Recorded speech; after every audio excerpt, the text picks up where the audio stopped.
The whole universe is in motion, and everything moves in an orderly pattern. Once each year, the Earth circles around the sun. Every night is followed by another day. And the seasons come and go with perfect regularity. Spring is a time when the world around us comes to life. In summer, the blossoms and shoots ripen into fruits and grain. Autumn is the harvest season, when the fruits of the growing season are gathered and stored. And winter is barren and cold. The earth is frozen and still. But praise God that He does not abandon us to an everlasting winter. We know that the seasons have come full circle, and that a new springtime is not far off. Soon the frost will melt, and all the earth will once again become fresh and green. It is the same with religion.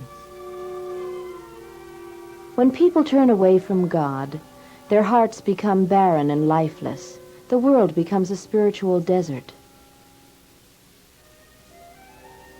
But the Word of God is the water of life.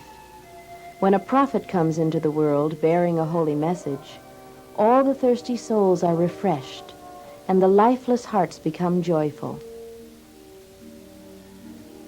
In every age, God sends His messenger to mankind, so that the world may be changed into a beautiful garden. He sent Moses with a holy book to teach the children of Israel.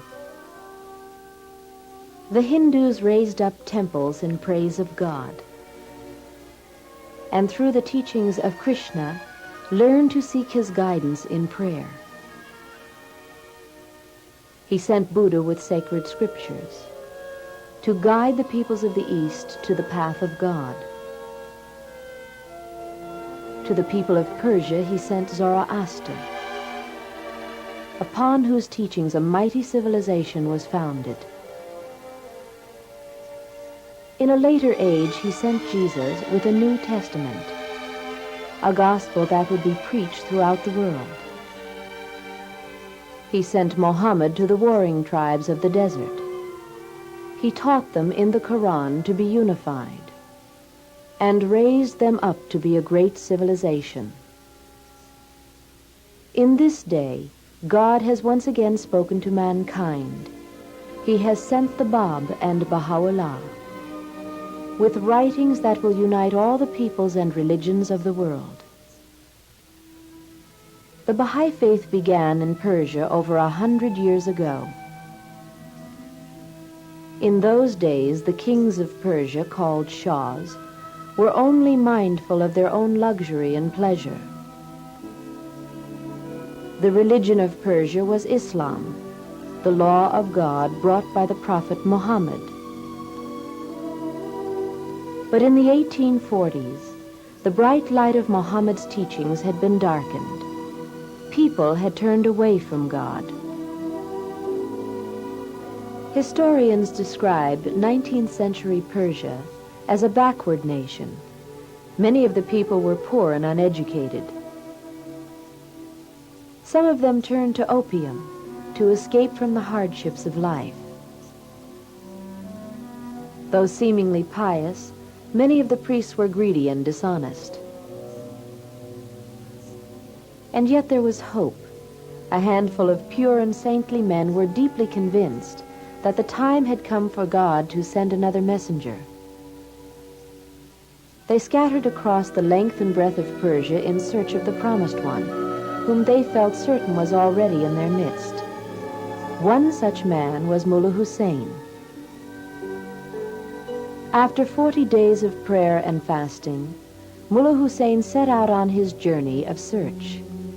He felt drawn as if by a magnet to the city of Shiraz. As he approached the city, Mullah Hussein saw a youth advancing toward him, who greeted him with a smile of loving welcome.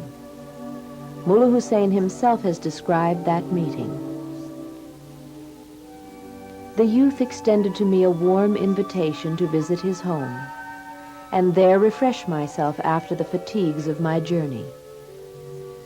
As I followed him, his gait, the charm of his voice, the dignity of his bearing, served to enhance my first impressions of this unexpected meeting.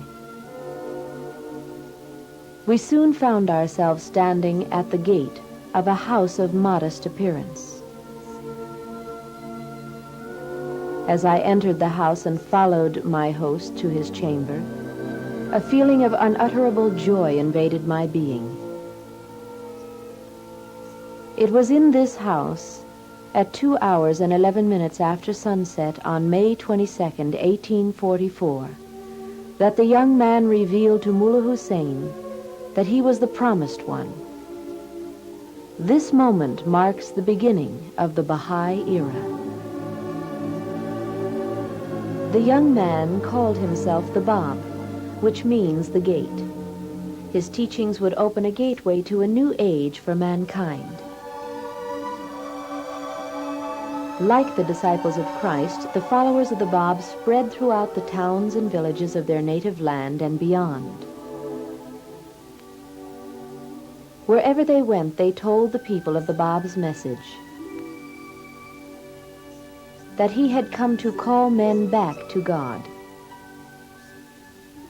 and to establish the equality of men and women. And most important, that he was but a humble forerunner of an even greater prophet yet to come, Baha'u'llah, the glory of God. As the message of the Bab spread throughout the land, the government and religious leaders became fearful and suspicious. The Shah sent soldiers to arrest the Bab. He was locked away in the citadel of Tabriz, but the people of Tabriz, some curious, some sincere, were eager to see him and learn of his teachings. So the Bab was sent to the mountains far in the north and cast into the prison of Maku. The leaders of Persia were certain his influence would die out. But the new faith continued to spread like wildfire. A steady flow of pilgrims journeyed north to visit the imprisoned Bab. The Persian officials, alarmed by the Bab's influence, then transferred him to the prison of Chirik, but the Bab continued to win the hearts of all who met him. At length he was brought back to Tabriz for questioning. "Whom do you claim to be?" his captors demanded. The Bab addressed the assemblage. I am the promised one. I am the one whose name you have for 1,000 years invoked, at whose mention you have risen, whose advent you have longed to witness, and the very hour of whose revelation you have prayed God to hasten. Every attempt to discredit the Bab served only to increase his popularity. It was decided that the only way to put an end to this new faith was to kill the Bab himself. On the day of execution, more than 10,000 people crowded the streets and rooftops to catch a glimpse of the man who claimed to be a messenger of God. At noon on July 9th, 1850, in the barrack square of Tabriz, a firing squad of 750 soldiers was drawn up. The Bab was suspended from a post, and his body was riddled with bullets. The new monarch, Nasruddin Shah, personally had given the command to exterminate the followers of the Bab. Wherever they could be found, the Babis were arrested. Their houses and their possessions were taken from them. Many were turned over to the mob and met their deaths in the most cruel and horrible manner. Entire families had their throats cut. more than 20,000 martyrs gave up their lives for the new revelation. So many pure souls, it seemed, had died in vain. The short life of the Bab seemed to be one of the saddest and most fruitless. But there was the Bab's promise.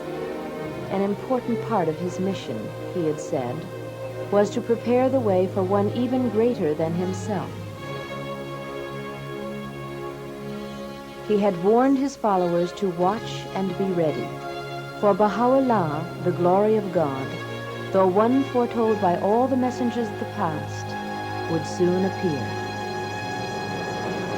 When the Bab declared his mission, there was a young nobleman living in this house in Tehran. His name was Mirza Hussein Ali. Although he had been raised in great wealth, and his father had occupied an important position in the government, he accepted the Bab's message without hesitation. During the persecutions that followed the martyrdom of the Bab, this young man was taken in chains to the southern part of the city and thrown into a dungeon called the Siyachal, the Black Pit.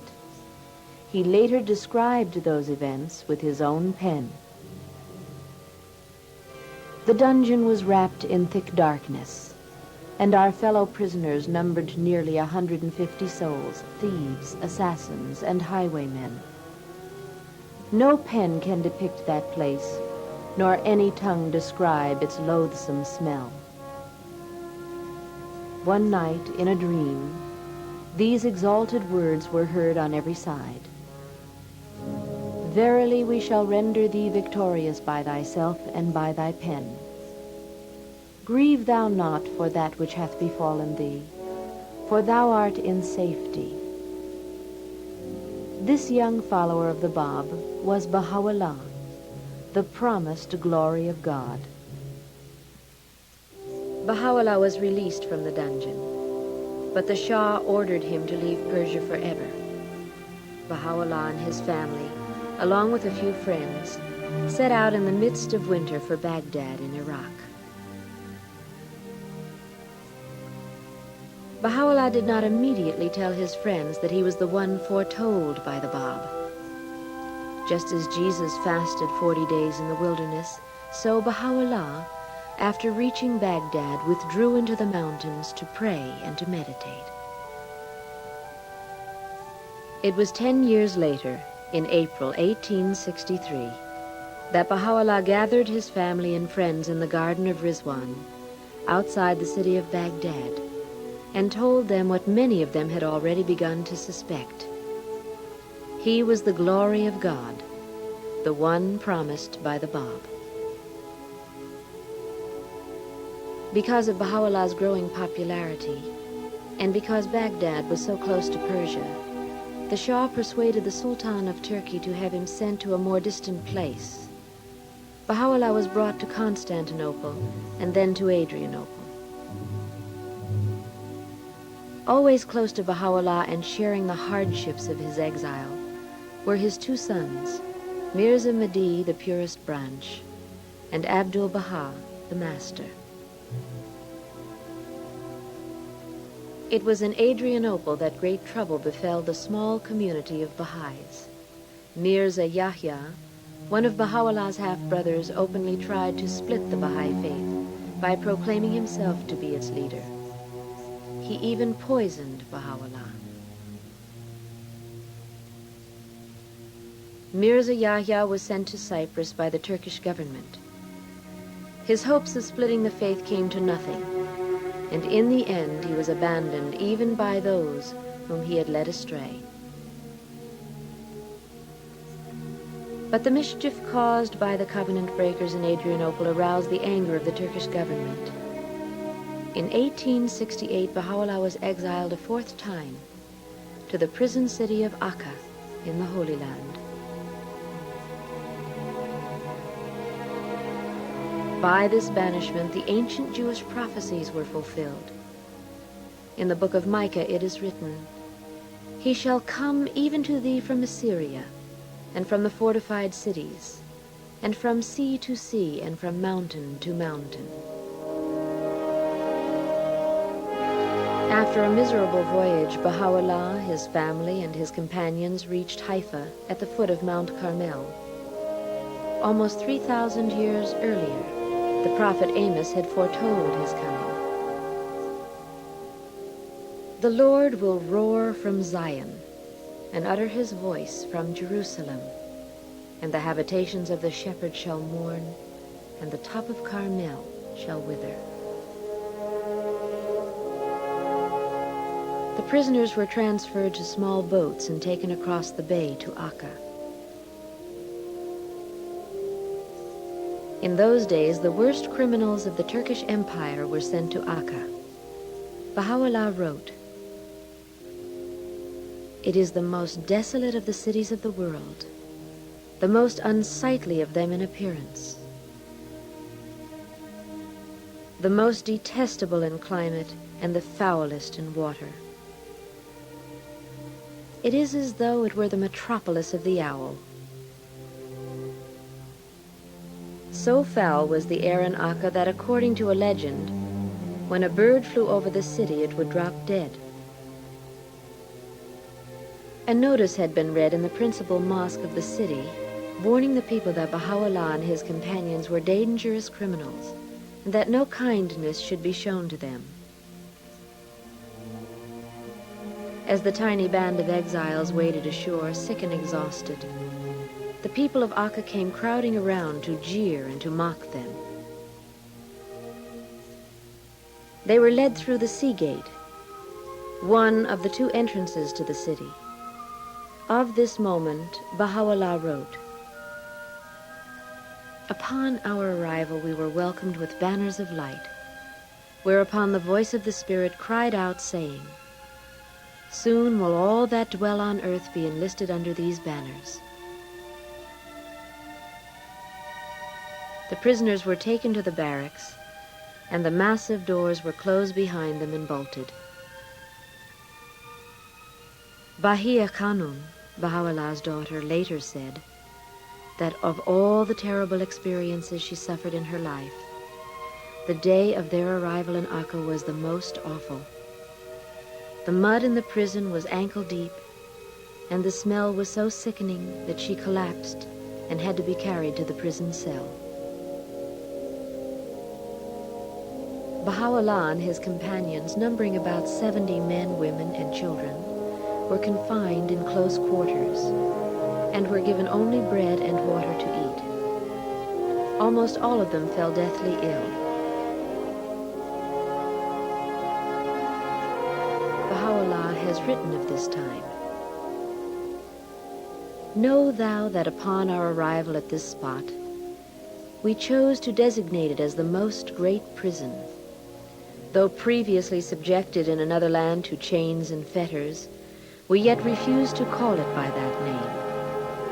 Say, ponder thereon, O ye endued with understanding." The pain of separation from their Lord was too great for the followers of Baha'u'llah. Thus pilgrims journeyed, sometimes on foot, all the way from Persia to visit him. But the covenant breakers stood watch at the city gate and reported to the prison authorities any believers that tried to enter the city. The pilgrims could only stand outside the city wall and catch a glimpse of Baha'u'llah's face in the prison window. One such pilgrim, arriving from Masun, gazed for hours at the window, but because of the feebleness of his sight, he was unable to see Baha'u'llah's face.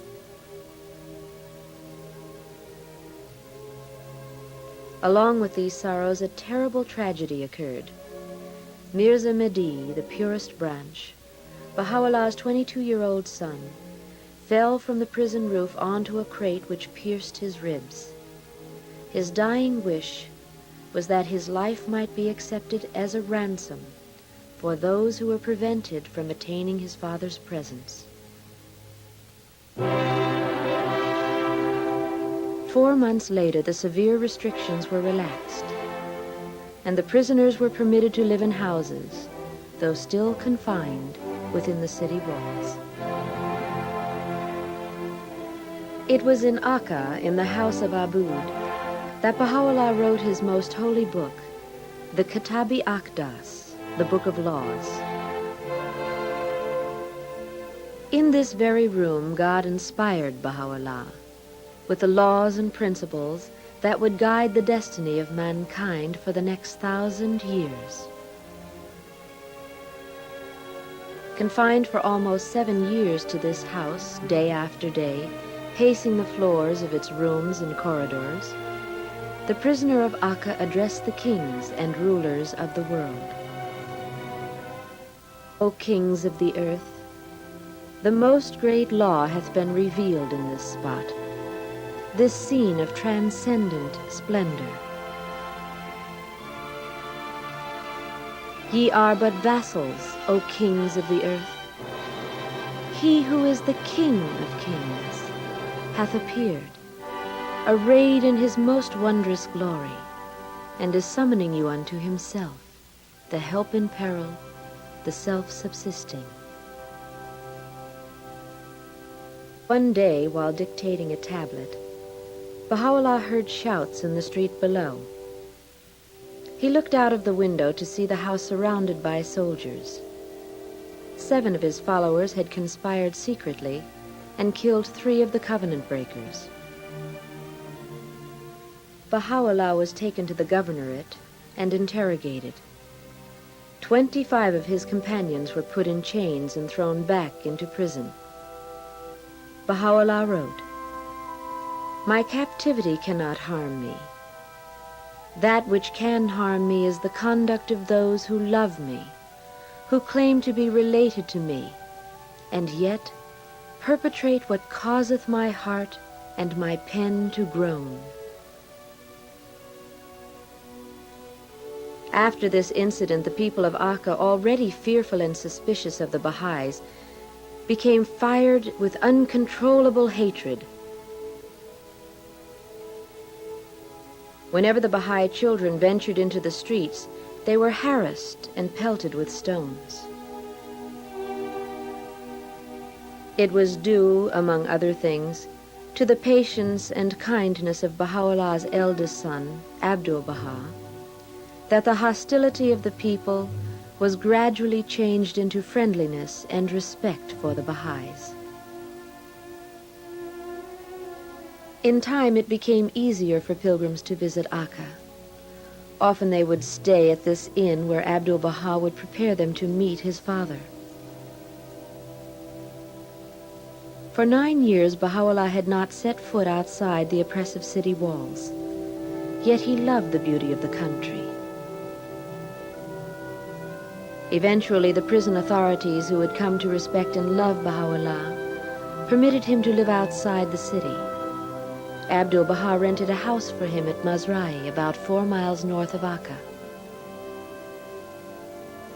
It was a beautiful spot, surrounded by lovely gardens, and containing a stream of running water. Baha'u'llah lived at Mazrai for about 2 years. One of Baha'u'llah's favorite spots at this time was a garden not far from the gates of Akka. It was situated on an island in the middle of a stream, and he came here often to pray and to meditate. Later, Baha'u'llah and his family moved to a lofty mansion nearby called Baji, which means delight.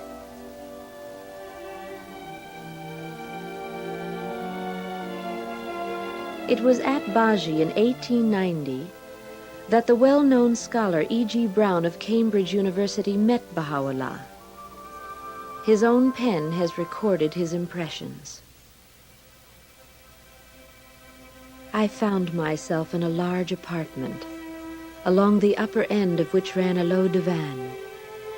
A second or two elapsed ere, with a throb of wonder and awe, I became definitely conscious that the room was not untenanted.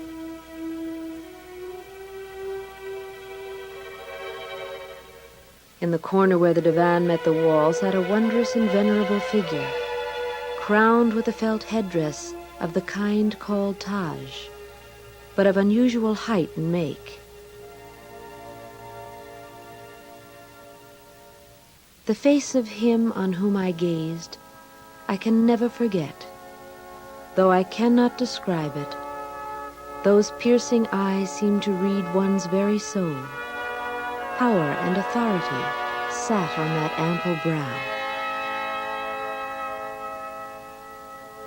No need to ask in whose presence I stood, as I bowed myself before one who was the object of a devotion and love which kings might envy and emperors sigh for in vain.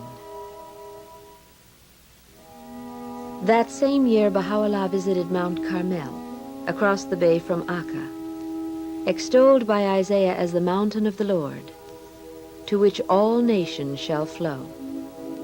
Baha'u'llah visited Mount Carmel 4 times.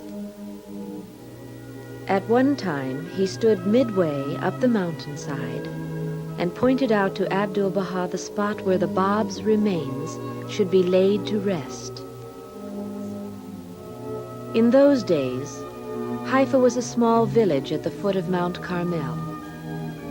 It was settled mainly by Templars, a deeply religious people who had come from Germany to wait for Jesus. The second coming, they believed, was at hand.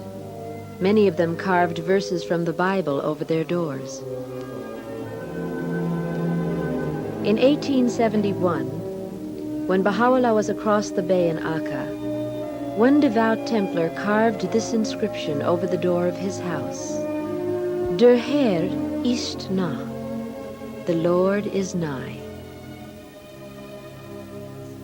At another time, Baha'u'llah pitched his tent near the cave of Elijah, on a spot marked by this obelisk, and revealed the tablet of Carmel. Haste thee, O Carmel, for lo, the light of the countenance of God hath been lifted upon thee. Rejoice, for God hath in this day established upon thee his throne. In 1892, Baha'u'llah's earthly life came to a close. The news of his ascension was sent to the Sultan of Turkey in a telegram which began, "The sun of Baha has set." Baha'u'llah was laid to rest in a small house adjacent to the mansion of Baji.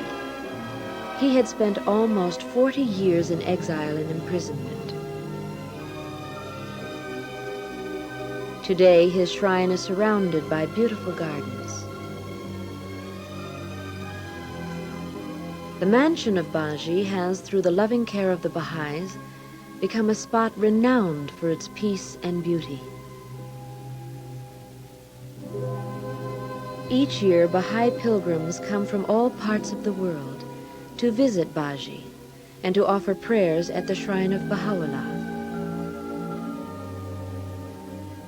They are welcomed in the spirit of love and brotherhood that has brought together the hearts of Baha'is the world over.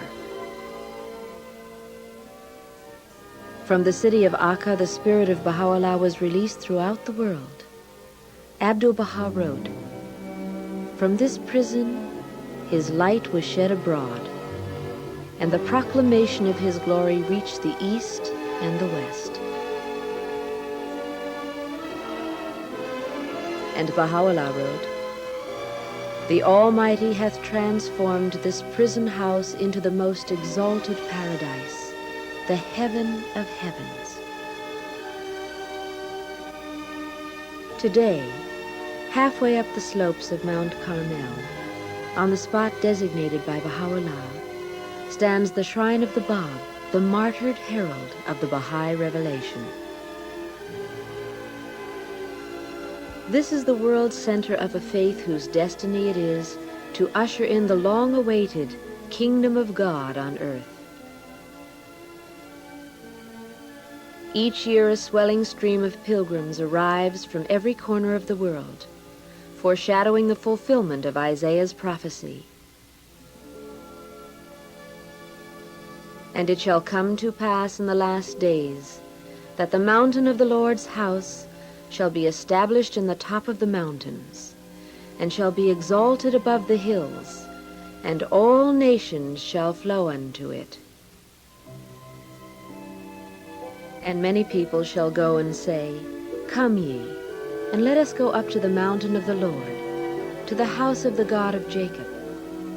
And he will teach us of his ways, and we will walk in his paths.